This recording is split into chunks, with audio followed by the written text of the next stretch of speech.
नमस्कार। हम ऋषिकेश में हैं, जहां alternative development of Himalaya region द्वारा दो महत्वपूर्ण भाषण प्रतियोगिताओं का आयोजन किया गया है।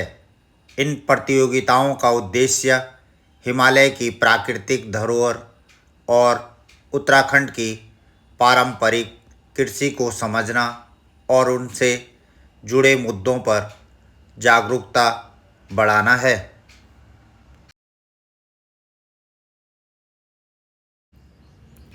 पहली प्रतियोगिता का विषय था हिमालय का महत्व और चुनौतियाँ।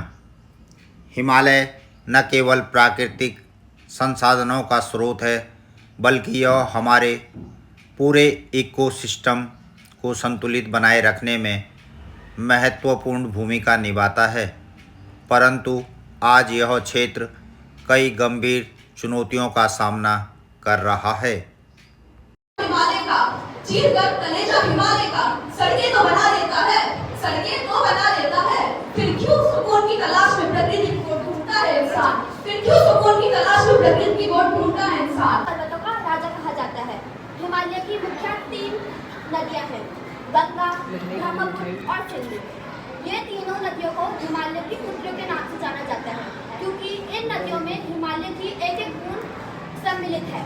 ये हमें वैज्ञानिक रूप से तो फायदेमंद है ही, तथा हमारे सौंदर्य रूप से भी फायदेमंद। पर्यटन बाहर से आते हैं और हमारे हिमालय को दूषित करते हैं। हमें जैसे हम अपने घर को स्वच्छ रखते हैं, वैसा हम क्या अपने हिमालय को स्वच्छ नहीं रख सकते, अपने उत्तराखंड को स्वच्छ नहीं रख सकते? हाँ, रख सकते हैं। अगर हम सब जागरूक हैं तो हमारा हिमालय भी स्वच्छ रहेगा।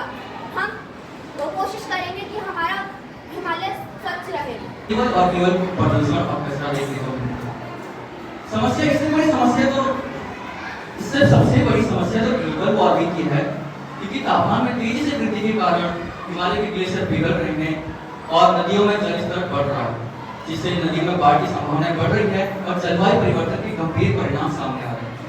यह परिवर्तन है जो हिमालय के पर्यावरण को प्रदूषित कर रहे हैं। प्रतियोगिता में युवा प्रतिभाओं ने हिमालय से जुड़े विविध मुद्दों को उठाया और इसके संरक्षण की आवश्यकता पर अपने विचार रखे।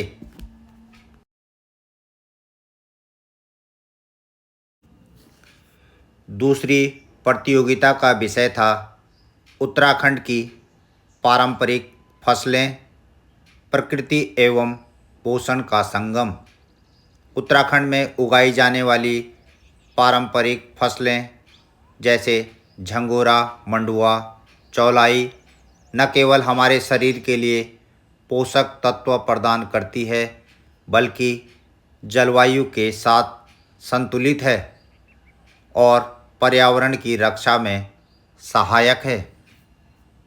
कोदे की रोटी, मंडवे की रोटी से भी जाना जाता है उसे।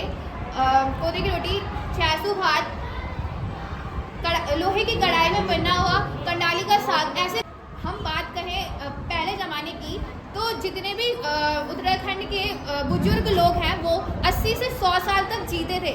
क्यों जीते थे? क्योंकि वह पौष्टिक आहार का ग्रहण करते थे। यदि अभी के ज़माने में देखेंगे तो 50 साल के व्यक्ति को हार्ट अटैक आ जाता है। क्यों आता है? कोलेस्ट्रॉल बढ़ने के चक्कर में। अभी आप देखेंगे तो बच्चे ज़्यादातर किस चीज़ की जिद करते हैं? फास्ट फूड के लिए।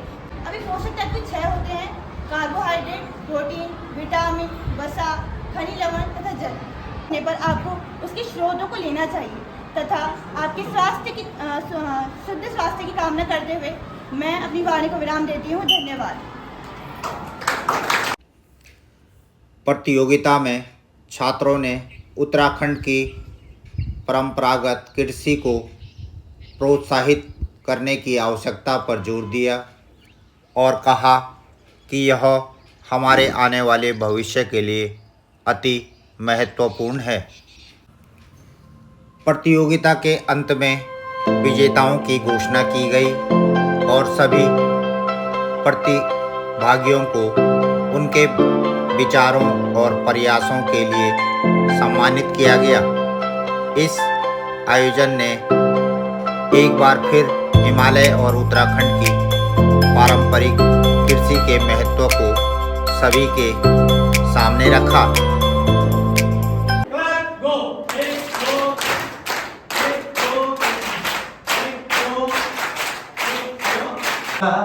कल हमारा स्वच्छता अभियान भी बहुत अच्छा रहा, बड़ा सफल रहा। इनकी पूरी टीम साथ में थी। तो ये ड्राइंग शीट की व्यवस्था करें। उससे पहले मैं आज के जो मुख्य अतिथि हैं अल्ताफ साहब, हम चाहिए वी वांट योर गाइडेंस, आपकी गाइडेंस हमको मिले। इन बच्चों के निर्माण और उनके भविष्य का आधार आपका आधार बने। नमस्कार आप सभी को, और प्यारे बच्चों आप सभी को बहुत सारा प्यार, बहुत सारी आशीर्वाद, बहुत सारी दुआएं। प्रोग्राम और ऑर्गेनाइज किया है और बच्चों को इकट्ठा किया है, क्योंकि हमारा आने वाला भविष्य यही बच्चे हैं। और ये बच्चे अगर हमारे पर्यावरण की रक्षा करेंगे और कुछ ठान लेंगे मन में करने का, तो गुरुजी मैं बता रहा हूँ वाकई कुछ कर जाएंगे और कुछ बदलाव लेके आएंगे। ये मेरा कामना है, यही मेरी मानना है कि हमें बच्चों अपनी जिंदगी में एक मकसद बनाना है, एम डेवलप करना है, क्या उद्देश्य है हमारा, उसको लेके चलना है।